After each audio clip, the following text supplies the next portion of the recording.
सिंहदरबार बनाउला, संसद भवन बनाउला, न्यायालय पनि बनाउला, तर वर्षौंदेखि खरानी भएको हाम्रो सपना कसले बनाउँछ? हामी बनाउँछौँ। हामी सबै जेनजीको साथ बोकेर हामी जेनजी भाइ हो, रवि दाई पनि साथ भन्छ। किन चिन्ता गर्छ?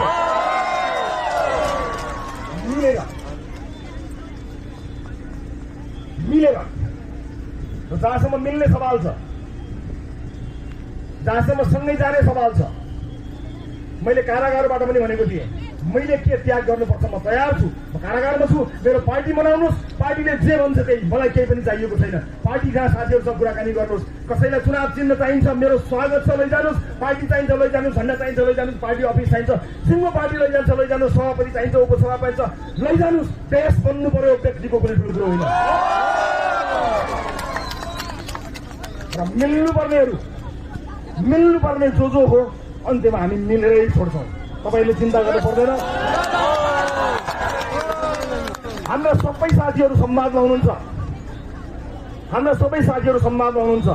मेरो एउटा मात्र प्रश्न छ अन्त्यमा, जो मिल्ने भन्ने कुरा साथी हो, टाउको ठोकेर मित लगाए जस्तो होइन।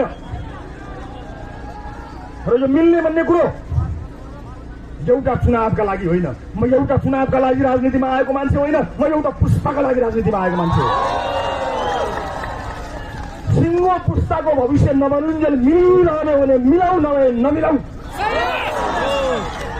त्याग गर्ने नाम पहिलो लिस्टमा मैले आफ्नो नाम चढाएको छु। त्यहाँको सभा एउटा पुस्ताका लागि मिल्ने हो भने पहिलो त्याग रवि लामिछानेले गर्छ। एउटा चुनावका लागि मात्र हो भने आइएम सरी। तर मलाई विश्वास छ देशले विकास लिनेवाला छ। मैले त्यतिखेर पनि भनेको थिएँ साथी हो,